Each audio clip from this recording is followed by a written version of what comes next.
your advice on this, and you were mistaken. It was a public item.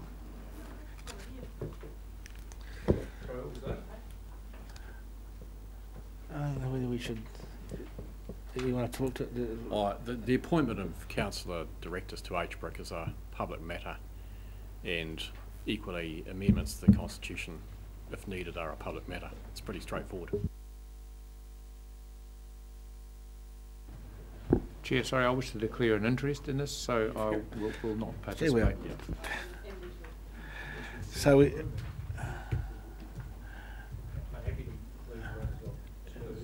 yeah, and I think you should. Off you go. Off you go. No, not if Alan's got his way, man. He's moving along on this. Right, it'll be 30 seconds. 30 seconds. Well, hopefully. Yeah. They're not trying to do that, but Alan's trying to get it okay, right, order. So we have the paper for us and the recommendation. Is there any questions on it? Just comment. That figure, which is substantially less than the independent directors are paid, is approximately equivalent to a council chairman's salary increment. So it goes some way to recognising the extra responsibilities, but without imposing excessive costs on HBRIC. Yeah, I'll come around the table and I'll come around. Just a question, Chair.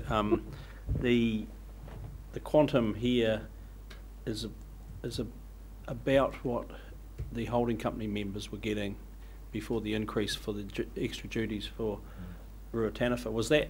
Is that how the money came up, or was it just a figure as Councillor No, I Dick think said? it originally came up as that it was a figure which represents if a councillor was a chair, and it reflected the extra responsibility of that. I think that's what Councillor Dick raised. So does Councillor Bevan forfeit his chair's fee on that basis? No, he don't. No, I wouldn't think he would. No, because he has two extra responsibilities. Councillor. Yeah, Mr. Chair, just a technical issue around, does this, in this case the implication is $20,000, does that come out of the councillor remuneration pool? No, to be clear, that's paid by HBRIC. Well, just to, so we're even clearer, what's the legality of doing so in terms of the remuneration authority and its regime for managing councillor remuneration? Well, I don't think there is. Personally, I haven't gone and sought specific legal advice, but I'll be clear on that. But it's my view that there is no issue with this, and as much as there's already existing practice in other councils where appointments to boards, etc., CCOs are paid and remunerated. Well, can we be clear on that though, Mr. Chair? Because I mean, it would be simple enough for all councillors to be appointed to CCO and receive, double their remuneration. Yeah, through you, Mr. Chairman, the Chief Executive is right. There are other councils that obviously have investment CCOs, and councillor appointees are paid over and above their remuneration by the Remuneration Authority. Remuneration Authority looks at the council remuneration vis-a-vis council work. If they move to a CCO, then it comes under remuneration for CCO activities.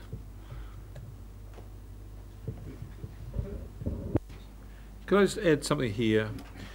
Firstly, we have rewritten the Constitution previously to say that there was no discretion to pay directors' fees to council members. What we're doing here is changing the Constitution of HBRIC to enable it. Second thing we're doing is we're saying to HBRIC that we have no problem with them paying councillors' fees up to a maximum of $10,000. Now, HBRIC then has to make its own mind up whether it does that or not. And the liability stands with them. And I would say that any company, incorporated as HBRIC does, has the power to determine to pay directors' fees for their services. It's standard. So I can't see anything coming close to being a legal issue here at all. The only decision is that we decided previously that we would not pay, not agree with councillors being paid as directors. That was within our province to do that. We're now undeciding that, and we're entitled to do that too.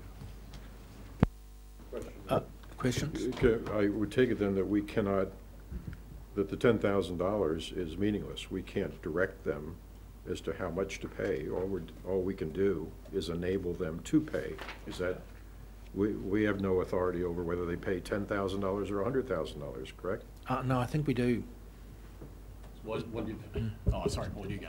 It's part of the Constitution. It's a binding document. It's the shareholder as part of the Constitution saying that this is how it is. So yeah, but the absolute powers here, I mean, you either have it as part of your Constitution, which is a legally binding document, no payment, or yes, there is a payment and you've got the right to state that quantum. I mean, it's entirely, the ball's entirely Theoretically, in your court. we could say we want to pay them $100,000 and the directors of HBRIC could say, are you kidding me? We don't have that kind of money. We're not going to pay these guys. Well, no, HBRIC are funded through the dividend. There is a flow through the dividend, so yeah. But anyway, just to enforce, the key issue here is to complete the process, which we're sort of 99% there on. We need to change the wording in the Constitution to enable that to happen, to finish it off. So that's all I'm making sure between myself and HBRIC that we can finish the process. Since we've gone beyond questions such as we do and into discussions, I'd like to put my 5 in here. I've had extensive conversation on this matter with the chair of HBRIC. It is their view and the view of their board that directors, no matter where they come from, should be fully remunerated equally with the other board members. So that's their view.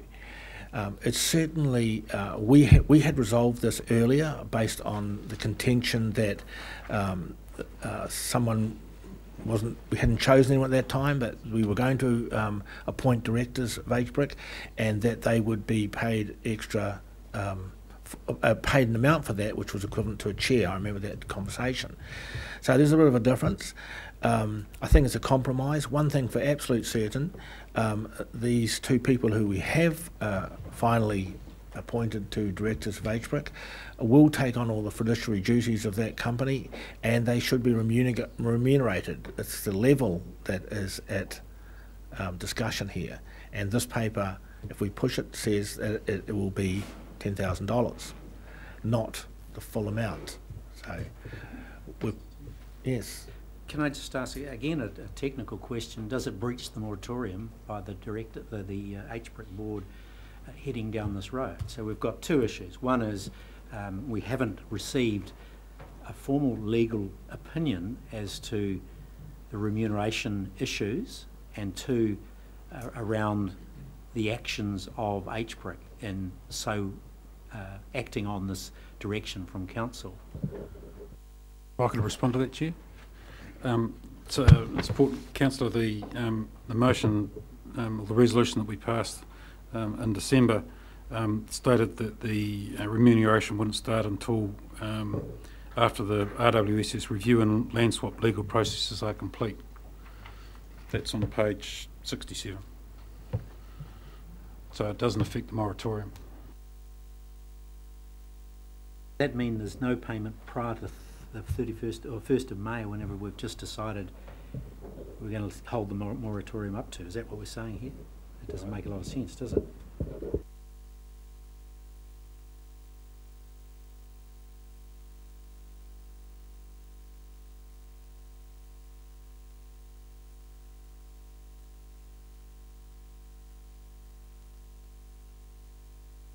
But I don't know why I'm making this really difficult. We've decided that we'd pay people an honorarium per annum, annual, $10,000. And I would have thought they would start when the person was appointed to the job.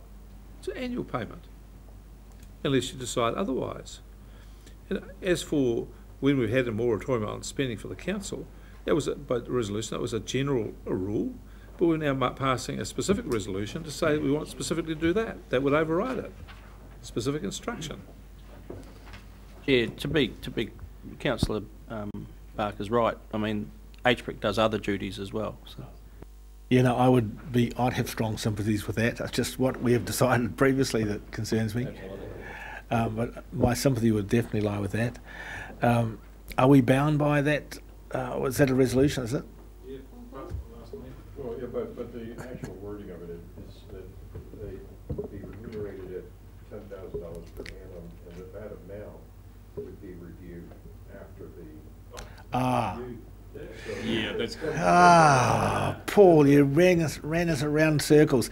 Can Alan, can I go back? Can you move this, please? Will you? You have moved it. Do we have a seconder? We have a seconder. Since we've had a bit of a debate and discussion on it, do you want to speak to it, or you want to speak to it? Anybody else want to speak to it? Otherwise, all those in favour? Aye. Against? It's carried. We can call our. I must have thought we were going to chop their heads off. Call them back in, please. No, actually, no. Sorry, Councillor. That was quite clear. That's not a nice joke, though. Okay, thank you very much. We welcome them back in, eh?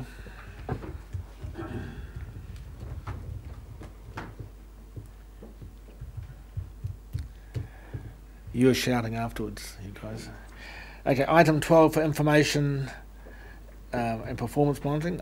Update of Havelock Water. I presume that's yes, a duo again, or was it? It is a duo, possibly a trio, depending on where the conversation goes. But what I'm going to do here is get Ian to kick off and discuss the investigation work, and followed by James around essentially the costs of serving the inquiries, substantial daily, hourly requests for yet more and more information. So, okay. So if we can do it through that route, if you're happy with that, Chief. Yeah. Yep. Sure. Thanks, Andrew. So, just speaking to the investigation part of the paper, just I thought it'd be helpful just to perhaps refresh your memory on the process to date. So you'll be aware that we initially launched our investigation on about the 15th of August last year, off the back of not only the media activity around the issue, but also after discussions with Hastings District Council staff, where the clear view that we were given at that point was that we had widespread contamination of the aquifer, and therefore we set about a fairly extensive, broad investigation to figure out whether that was in fact correct, and then if it was, what was causing it.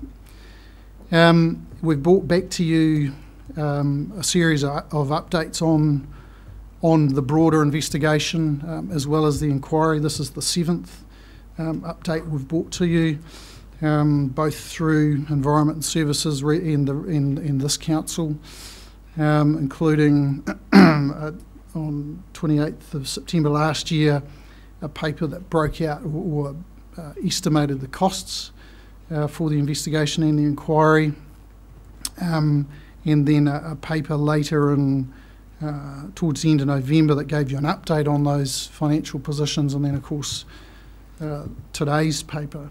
And perhaps just in terms of the investigation, particularly on page 71 of your agenda is a breakdown. The points to note are that if we look at the internal costs to start with, that's the slight majority of the costs. Those are increased above budget by $75,000. So that's effectively staff time, which is already budgeted for. So there has been some increases in the time that the staff were required to put to this work. And then the external costs, which I note make up largely things like contractors in laboratory testing. We originally estimated about $201,000, and so we're about $11,000 out on that initial estimate. So they landed up about where we thought they were. They are high, simply reflecting that there's been some very significant science involved in this investigation. There's been 3 rounds of widespread sampling across surface and groundwater, some complex genomic work done to look at sources of Campylobacter, and some significant groundwater and bore work that's involved contractors. So that's really been the primary part of the cost, as well as a little bit of modelling work associated with that as well. But the costs are about where we thought they would land in terms of particularly the external costs, which are the costs which were unbudgeted. So pretty pleased that we've been able to keep them to that level, and we don't see that there are any more costs associated with this investigation phase. That's basically concluded, and we're obviously still live in the inquiry stage, which begins in earnest with the hearing commencing on Monday next week. So I'll hand over to James to talk about the inquiry part of it. I take questions Sure. for you first. Yep. Because I have one, and we'll just take questions. Well, my question is this: in our view, there is no widespread contamination of the aquifer. Correct, and so all the sampling has confirmed that. And perhaps, actually, you reminded me another point I was going to make, Chair, if I may, is that the work has been expensive, but nobody else in the region had the capacity or capability to do this work. So the work that we've done has set a very robust platform for the inquiry to do its work. So all of the information that we have feeds directly into the inquiry, and we know will have merit and will have value to what I would call a public good process. I mean, the public need to know what happened and how it happened, so it can be prevented from happening again. The work that we've done in the investigation feeding into the inquiry will be critical for the inquiry's deliberations. So, like I say, it's albeit that we didn't end up in a prosecution space that we had, that we'd originally thought was going to occur, or that that the information or our original process set out to achieve. Nonetheless, the information is absolutely critical to the inquiry's work because, like I say, nobody else has the technical capacity, capability and expertise to have done this work. Yeah, I think that's really important, but it is also really important that we say that we have the expertise, we are the people that have done the work, and it's our view, and we'll stand by our view, that there is no widespread contamination of the aquifer. Period. Absolutely. Period. Correct. Absolutely correct. And I hope the press know that. Does that mean we're going to get the chlorine out of Hastings water? It's another question. Any other questions specifically for Ian? Yeah, Mr. Chairman. Oh, start with, and we'll come round. Tom. No. Oh, Tom. Oh, you're on, mate. So if looking at the two charts of numbers, if you take on the first one, on the investigation, environmental info and environmental science, that adds up to about 89K of internal. Then below there, you have contractors and external lab testing. Those two figures add up to about 180. And then if you go to the next page, the internal cost of the same thing, environmental info and environmental science, is 96.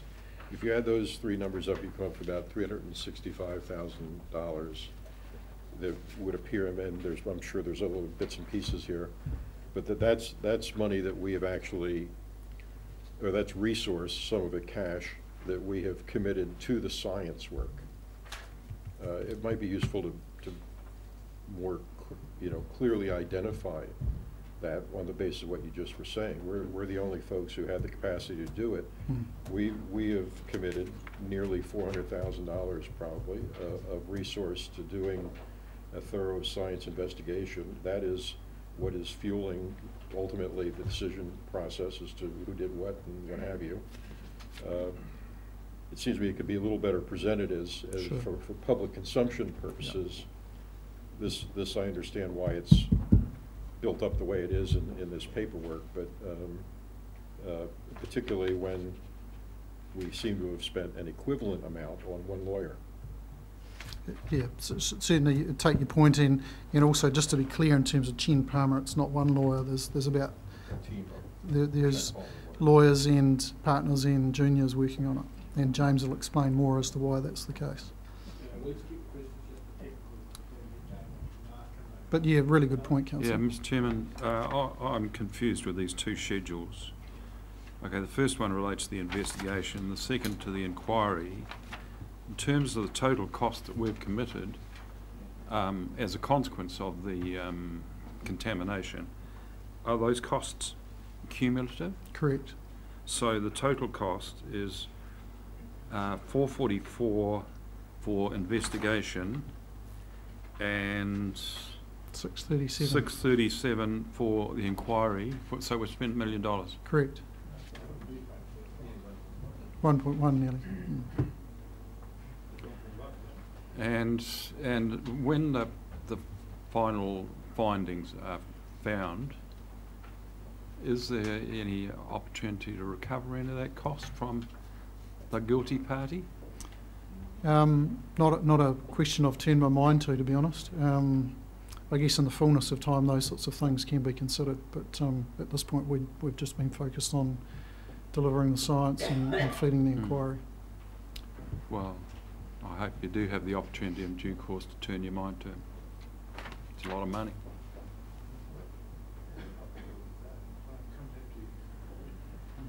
Just to clarify for me, Ian, the investigation costs, they were they were initially what the cost of doing the case was going to be? So it was the investigation of what was there widespread contamination of the aquifer, the state of the groundwater, the state of surface water. Once we understood what the contaminants were, where had they come from, i.e. the genomic work, when we knew it was Campylobacter, and we knew there were multiple sources of Campylobacter in the environment, we wanted to narrow down to understand whether they were ruminant or not, and whether they were sheep or horse or cattle. So that helped us, if you like, go from a broad, wide, everything's in frame approach to a point where, as we understood and learnt more about what we were finding, we were able to narrow down the scope of the investigation to go to where we thought the issues were. So it's been a combination of all of those sort of, like I say, it's been lab work. Look, the lab work's very expensive. You know, we had 3 rounds, 3 suites of samples where we took surface and groundwater samples, and where E. coli was detected, it's then worked up into what they call a broth for Campylobacter to do a count, and where sufficient counts of Campylobacter are found, then it's on to genomic work and there's two lots of genomic work to figure out what the strain of Campylobacter is. So that's expensive. As well as we were working through the broad landscape, we were finding things like unknown abandoned bores that we were having decommissioned, so we were having to pay contractors to do that work. You know, as we were uncovering things that needed to be addressed, we were. So it was kind of starting with that broad, everything's in frame, right out to the tuki down gradient from the bores, up gradients to the bores, until as we learnt more, like I say, our focus became more and more on the bores. Yeah, so I think more of my point was essentially any science work that you did to produce evidence for the court case, which is no longer being, that's available and useful for the inquiry as well. Absolutely. Multi-purpose. So absolutely, and perhaps another really good point actually that I've just thought of is that's relevant is that the science work is not wasted beyond the inquiry either. Yeah. I mean, we've learned a hell of a lot about groundwater in this area that's going to be very, very important for the tank process, which we're in the middle of at the moment. Yep, and again, I think that's as Tom's alluded to, that's another point that I think we should be careful about making, is that whilst there were costs involved with taking the legal action that we were proposing to do, a lot of that has been transferred into the inquiry, which is good for the whole of Hawke's Bay for that. Absolutely. Perhaps just one other point. I know that there's been an interest in, potentially recovering costs from any prosecution. I'll just also make the point there's absolutely no guarantees of that. So we may have been in a different space around the prosecution, and we may, let's say we were successful with any party. There's absolutely no guarantee that the court will award costs. It's at the court discretion of the court, and certainly, in most cases, you don't get all of your costs back. Well, I'm sure the people of Havelock North will be very relieved that their efforts on the whole have been in the public good. Mr Chair, my question goes to phase 2 of the inquiry. Can you just update Council on inquiry or research or study that's going into that direction at present time, and does it fit in these current costings? It doesn't fit in these current costings, and James may wish to add to this, but what we're waiting for is for the inquiry to tell us what it wants to do with stage 2. What's the scope, what are the terms of reference for stage 2, and what is it going to consider submissions on? Our view is that probably a large amount of the work involved in that can either be done internally in terms of preparing submissions, and or will involve using local practitioners, RMA practitioners to support it. But we don't have a clear steer from the inquiry yet in terms of what's in scope for their stage 2 considerations. Mr Chair, if I could just follow a question there. How then, I appreciate that you're looking for the steer from the inquiry, but Council at a meeting determined on a range of questions it wanted to have addressed in any event, inquiry or no inquiry, in regard to its own processes. Are you saying that that inquiry investigation is not currently underway? So personally, no, I haven't been engaged in that work because I've been working 70 hours a week just keeping up with the inquiry for phase 1, so I haven't turned my mind to phase 2. Look, I'll reinforce that, and it's going to be pretty evident when James talks to the second component of this, the investigations, rather the inquiry cost component. The reality is that our resource that's applied to this issue, let alone all the other stuff that's on the agenda, is absolutely stretched, and until we've got clarity from the inquiry itself as to what they want, in addition to your questions, and they are resolutions, Councillor Curtin, then we just don't have the capacity to, I don't have the capacity to free up Ian or any of the key staff in this thing till we're at that point. Now, a point I would make, or perhaps not it's a wee bit speculative, but I don't believe that the second phase is going to be anywhere near as complicated or complex or time consuming or as anywhere near as expensive. So I think it's going to be a much sharper, cleaner process. That'd be my opinion. That's your position, but it's contrary to what Council asked. Sorry, but look, this organisation doesn't have the resource and the expertise to do both of these things in parallel. Spent 1.1 million. Well, it's just reality. I mean, this guy here, how many hours a week are you doing? I'm not asking Ian to do it.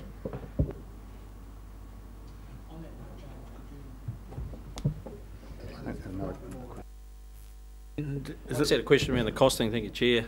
Through you, I note with some irony that we're the only council that seems to be putting the figures out here. Hastings District seem to be a bit shy in telling us what they've spent, and we've just heard that we are the organisation with the expertise to look at the science, if you like.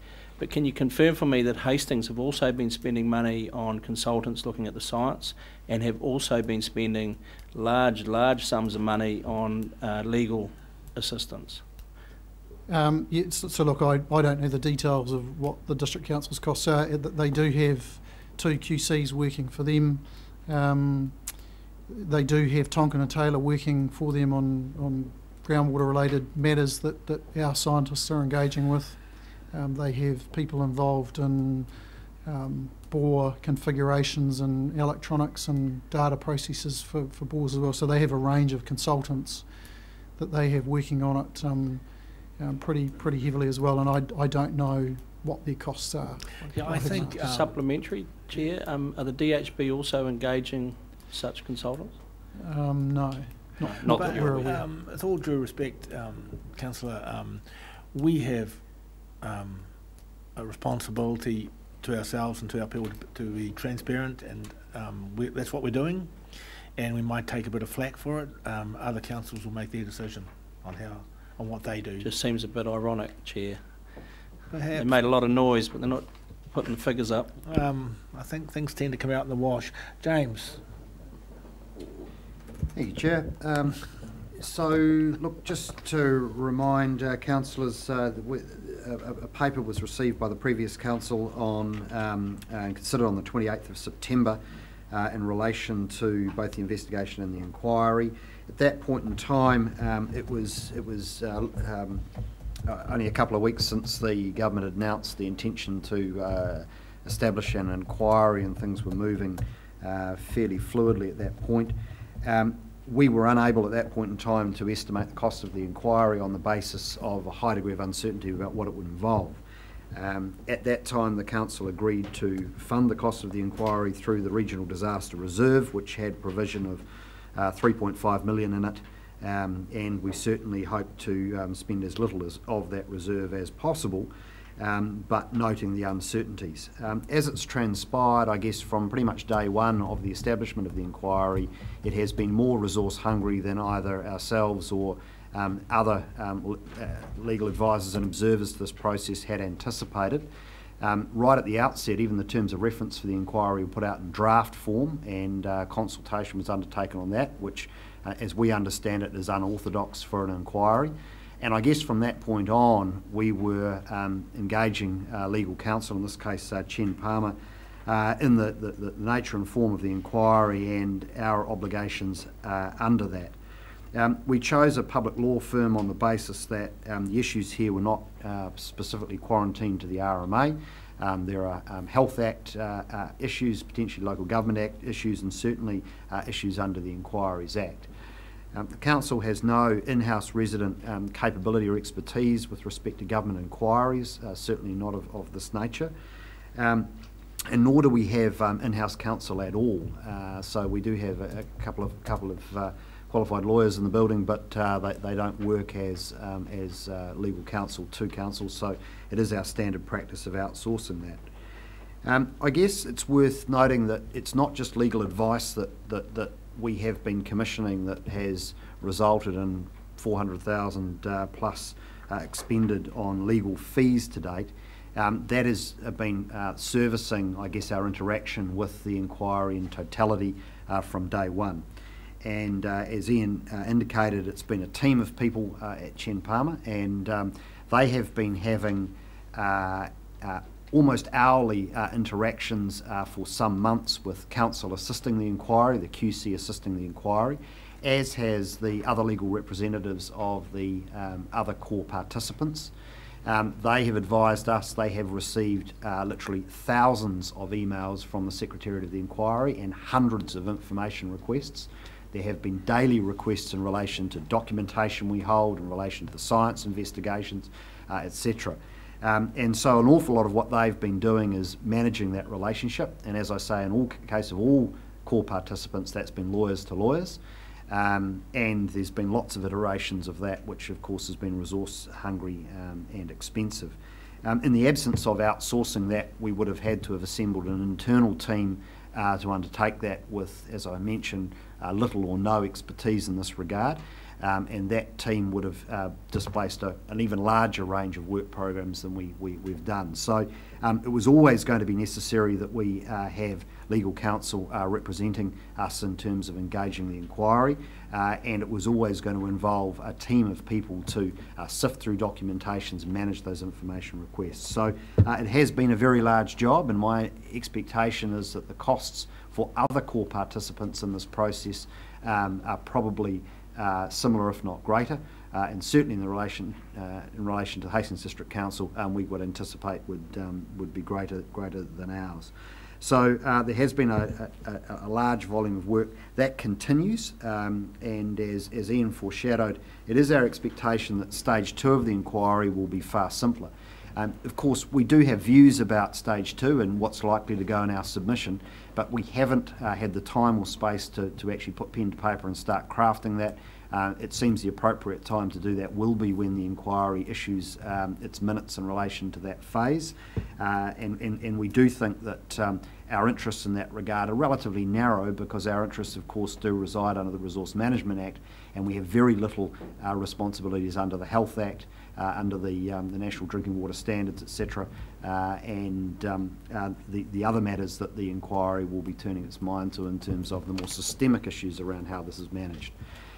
So just by virtue of having been the centre of gravity for the science investigations, there has been an awful lot of work to do to engage with the inquiry itself, and that has driven those costs. And those have been largely outside of our control, if you like, and have had a very broad public benefit. Thank you. James, questions? Thank you for that. My question is that it's not for councillors to be involved in operational matters, and I resist this every chance I can. But there's 2 points I'd make. Chen and Palmer are well known as an expensive law firm. Well known. Second thing is that if our relationship with the inquiry is via and only via Chen and Palmer for all questions, all matters, then we're setting ourselves up for an expensive bill. I would have thought the request for basic information from this council could have come from the inquiry directly to this council, and we could have handled it ourselves. It's either fact or it's not. I don't understand why, as you've outlined to me today, James, every email, every request goes through Chen and Palmer for them to filter, them to manage, and then forward to us. I see that as A, complicated, and B, expensive. Councillor, look, at the early stage of the inquiry, we expressed our concerns about managing costs to Chen Palmer. In response to that, they undertook to ensure that only the most junior staff at the lowest charging rate were doing the more menial tasks of managing requests of information, etc., and that's the way they have operated. They also offered a 20% discount to us on the basis of this being a public organisation, so that was secured early in the process. And so we've been very mindful of those costs all the way through, and when we have engaged Chen Palmer on that basis. It is true that the relationship with the council assisting the inquiry has been channelled through Chen Palmer, but it's certainly our understanding is that that's the expectation that the inquiry itself, the inquiry panel holds, which is that it will be lawyer to lawyer, and that has been the approach adopted by other parties as well.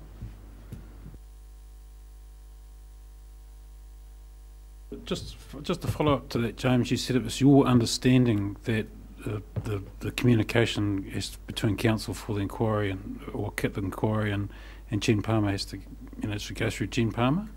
Is this the same sort of understanding that we had about it would be okay to take legal proceedings against the Hastings District Council, or was that something that was written down? Was that a written, that was how things were going to be, or how do you come to that understanding? So we come to that understanding from the way that the panel itself has discharged its activities. So the chair of the panel, Justice Lynn Stevens, has issued various directions throughout the proceedings of the inquiry, and they've typically involved bringing the council on behalf of the various parties together to manage the flow of information, to manage the activities that sit under the inquiry. So that's the way they've operated. Essentially, it's lawyers to lawyers. This is a quasi-judicial process under the Inquiries Act, and as I say, that's the way other parties have operated. I'm not saying that was absolutely set in stone and that we couldn't have resisted that and we couldn't have put general staff into the mix there, but for good or ill, we operated as other parties had, letting our legal counsel work with counsel assisting the inquiry.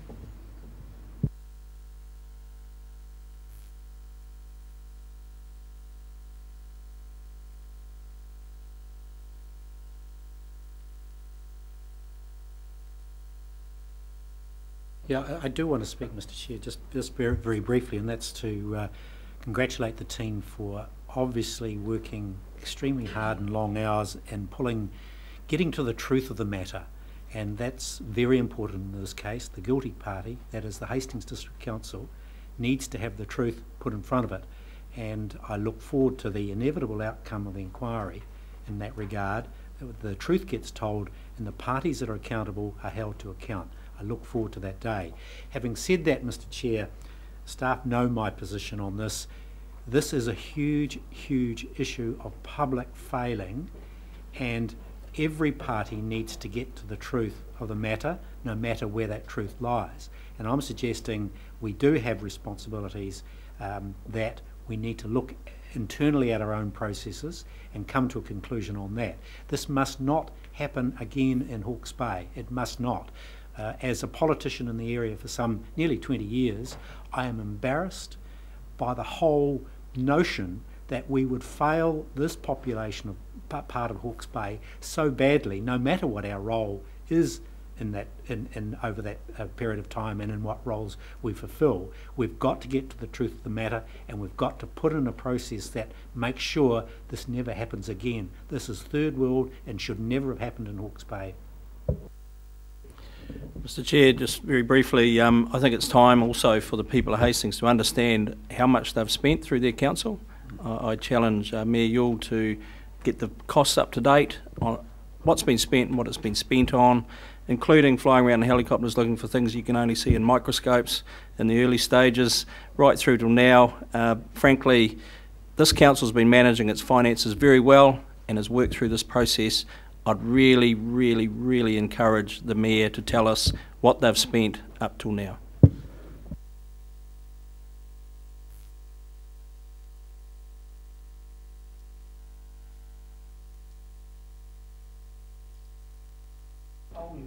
I'd just like to offer a comment.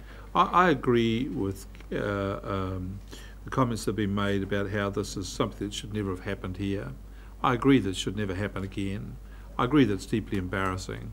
But what I don't agree with Councillor Curtin on is a statement that the guilty party, Hastings, I just think that's a step too far.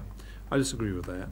We've got an inquiry, let's find out what it is, and let's make our decisions when we get to that point.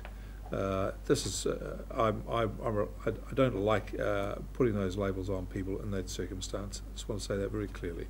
So I agree with everything else but that.